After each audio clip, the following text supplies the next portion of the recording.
Assalamualaikum warahmatullahi wabarakatuh. Perkenalkan, saya Ubaidillah dari kelas Ekonomi Syariah 3A.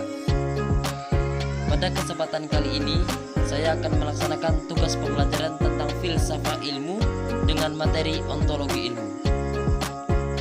Baiklah teman-teman, pada kesempatan kali ini saya akan membahas beberapa poin saja yang mana menurut saya 4 poin ini sangat-sangat penting kita pelajari dan kita ketahui pada masa ini.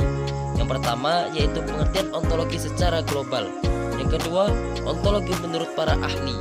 Yang ketiga, ontologi dalam perspektif Islam atau pandangan Islam. Dan yang keempat, manfaat ontologi. Baiklah, pembahasan pertama yaitu ontologi secara global. Kata ontologi berasal dari bahasa Yunani, yaitu dari kata ontos yang berarti ada atau keberadaan, dan logos yang berarti ilmu.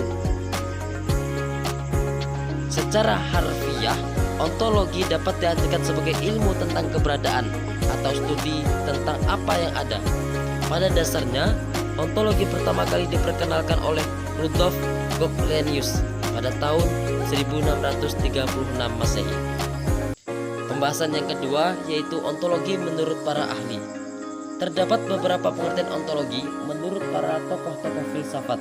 Di antaranya menurut Surya Sumatri, menurut pandangan Delianggi, dan Ensiklopedia Britannica.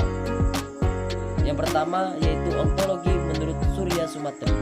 Menurut beliau, ontologi filsafat ilmu membahas tentang apa yang ingin kita ketahui, seberapa jauh kita ingin tahu, atau dengan kata lain, suatu pengkajian mengenai teori tentang ada.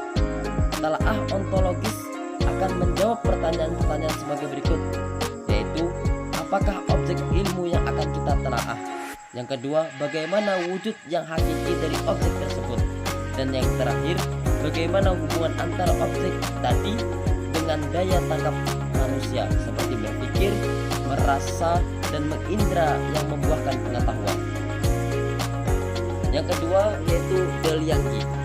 Menurut beliau, ontologi adalah bagian dari filsafat dasar yang mengungkapkan makna dari sebuah eksistensi yang pembahasannya meliputi persoalan-persoalan berikut, yaitu apakah artinya ada hal ada, apakah golongan-golongan dari hal yang ada, apakah sifat dasar kenyataan dan hal ada, apakah cara-cara berbeda dalam realitas dan kategori-kategori logis yang berlainan, misalnya objek-objek fisik, pengertian universal, abstraksi, dan bilangan dapat dikatakan ada.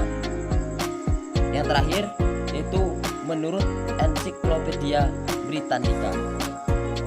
Diangkat dari konsepsi Aristoteles, ontologi yaitu teori atau studi tentang wujud seperti karakteristik dasar dari seluruh realitas. Ontologi sinonim dari metafisika, yaitu studi filosofis untuk menentukan sifat nyata yang asli dari suatu benda untuk menentukan arti, struktur, dan prinsip benda tersebut. Hal ini dijelaskan oleh Aristoteles pada abad keempat sebelum Masehi. Baiklah teman-teman, pembahasan yang ketiga yaitu adalah ontologi dalam perspektif Islam.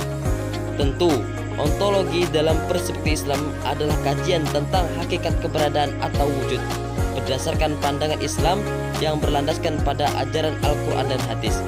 Secara filsafat Islam, konteks Islam merujuk pada pemahaman tentang hakikat realitas, baik yang bersifat fisik maupun metafisik, dengan tujuan memahami bagaimana segala sesuatu yang ada berhubungan dengan Allah Subhanahu wa Ta'ala sebagai Sang Pencipta.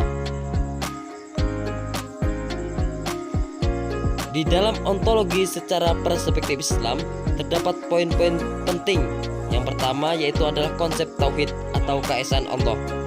Ontologi Islam berpusat pada prinsip tauhid, yaitu keyakinan bahwa Allah adalah satu-satunya realitas yang absolut dan sumber segala wujud. Segala sesuatu yang ada di alam semesta merupakan ciptaannya dan wujudnya tergantung pada kehendaknya. Yang kedua yaitu tentang hakikat manusia. Dalam pandangan Islam, manusia memiliki 2 unsur utama, yaitu jasad atau fisik, dan yang kedua ruh atau spiritual. Jasad manusia berasal dari tanah, dunia material, sedangkan ruh adalah ciptaan Allah yang berasal dari dunia metafisik. Yang ketiga, poin tujuan penciptaan. Dalam perspektif Islam, segala sesuatu yang diciptakan memiliki tujuan, yaitu untuk menyembah dan mengenal Allah.